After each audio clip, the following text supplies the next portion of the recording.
Welcome back. It's the summertime. That means a lot of us are out and about more often. It can also mean being more active. And for someone not used to doing certain things, injuries can pop up. Zach Boone, physician assistant with Mercy Health, is with us this afternoon so we can talk about some of these common summer injuries. Yeah, classic case here where you get people out there, they haven't been working out, their muscles might tear, their joints might tear. A lot of bad stuff can happen. It's important to be active year-round. Certainly. But not everybody is there because it's so hard to stay active in the winter. It's such a hard thing to do. I know, but when summer comes out, like you want to get out, you want to play ball, you want to go for a jog, something like that. What can happen? A lot of the injuries that we're seeing now do seem to be related to these outdoor activities that people can't necessarily do in the winter, and their bodies aren't necessarily used to it. Some of the more common injuries we're seeing seem to be related to falls, just from coordination or lack thereof. So we're seeing a lot of wrist and ankle injuries, sprains, fractures. Knee injuries seem to always happen, but there's definitely an uptick in the summer, especially meniscus, ACL type injuries as well. And of course, it's not just sports, it could be just yard work, because yard work is pretty strenuous. So maybe you're reaching up in a tree on a ladder trying to cut a limb, or maybe you're shoveling mulch into a wheelbarrow and you're taking it in the backyard and dumping it, and a lot of repetitive possible injuries there with the back, with the hamstrings, things like that. Yeah, certainly, especially those people who aren't used to it or took an entire winter off from doing outdoor activities or yard work, things like that. So what are some things people can do to get some help? Call you. Yeah, so certainly things that we recommend to try to help prevent injury include, if you're going for a sport or an athletic activity, try to do an adequate warm-up. Good dynamic stretch, trying to be a little bit more mobile before the activity.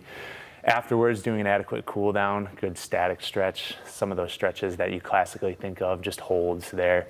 Some other things that we recommend, especially as this summer heat picks up, is adequate hydration. Certainly can help with the muscles being a little bit more elastic, prevent those muscular injuries, but also avoiding the heat-based injuries, heat exhaustion, things like that. I was going to mention that because we sometimes underestimate how important water is, staying hydrated, because Diet Cokes, I found this out, Diet Cokes are no substitute for a good glass of water. Certainly. We're just staying there to keep you active. What influence does water have on the body?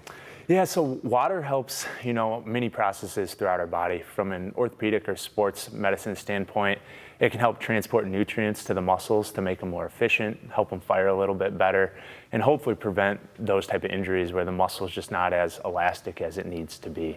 Sprained ankles, broken feet, things like that. A lot of those contact. My wife broke her ankle or her foot this spring.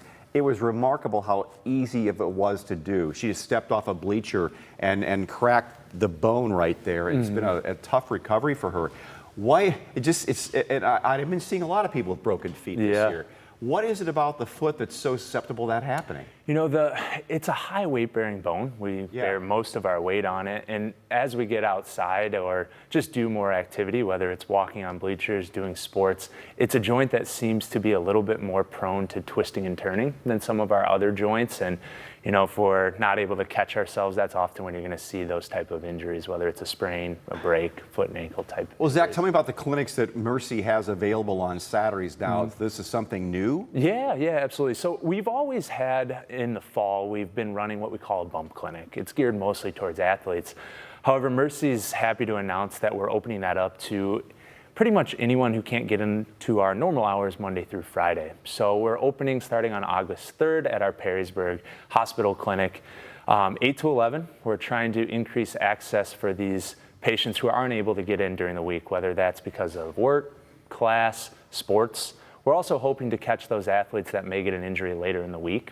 Thursday, Friday night games, Friday night football picks up in the fall. And so these Saturday clinics, myself, I'll be one of the providers there along with many other ones that hopefully can help service these. So this is a walk-in type thing, or you need to make a reservation? Yeah, so to start, we're going to do it as a walk-in, hopefully show up a little bit earlier, get you in, get you out. And so, like I said, we're right now planning it to go August until December, but if it does well, there is a chance that we could expand it beyond there. What are the hours of this? Yeah, so it's 8 to 11 right now. See as many as we can in that time frame.